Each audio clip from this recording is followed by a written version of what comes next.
Геката – греческая доолимпийская богиня перекрестков путей, переходов, превращений, волшебного искусства и магии. Геката также считается хранительницей врат между мирами, богиней земли, жизни, роста, а также богиней смерти.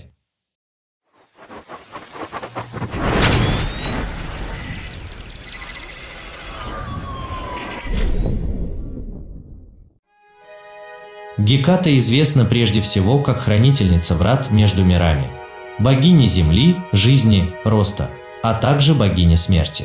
Она одна из самых непонятных богинь древности, вокруг которой ходит много неправильных интерпретаций.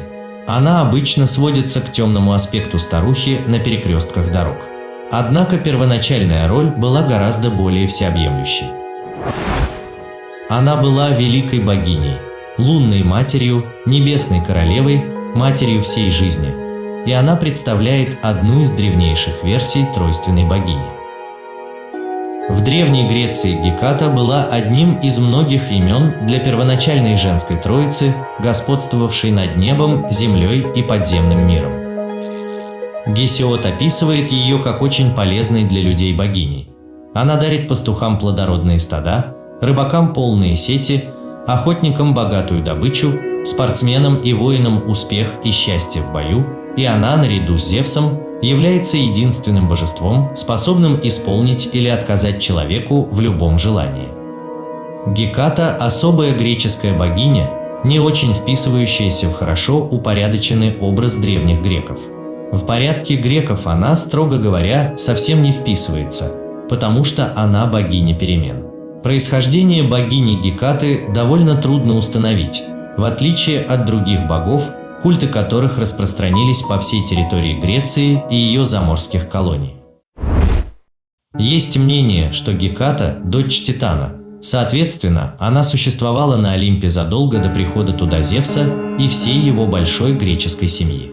Ее родители – Титан Перс, или Разрушитель, и Астерия, богиня снов и пророчеств, очень почитаемая оракулами. Ее дедом был бог солнца, Гелиос. Геката, богиня древности, была очень живой и действенной, особенно в средние века. От нее исходят пророчества, исцеление, видение и магия. Поэтому ее почитали или боялись как царицу мира духов и ведьм. Кроме того, как богиня плодородия, Геката также учит диалогу с плодами земли. Таким образом, она берет на себя раздвоенную роль целительницы и отравительницы. Женщины Гекаты знают травы и растения, которые могут принести исцеление, облегчение, но также безумие и страдания. Как мы знаем, сила трав и любого лекарства заключается в дозировке. Геката поощряет женщин проявлять себя, чтобы дозированно использовать все свои знания, силу, а следовательно и силу растений. До наших дней в качестве лекарственного средства известно зелье Гекаты, отвар из внутренней коры ивы, священного дерева Гекаты. Своим обезболивающим действием это средство обязано содержащейся в нем салициловой кислоте, которая также составляет основу нашего сегодняшнего аспирина. Ранние изображения Гекаты дают нам возможность узнать, как менялся ее облик со временем. Первоначально ее изображали в женском обличии с одним лицом. Затем немного видоизменилась богиня. Можно встретить изображение с 3 и даже 4 лицами. 3 лица богини греки объясняли так.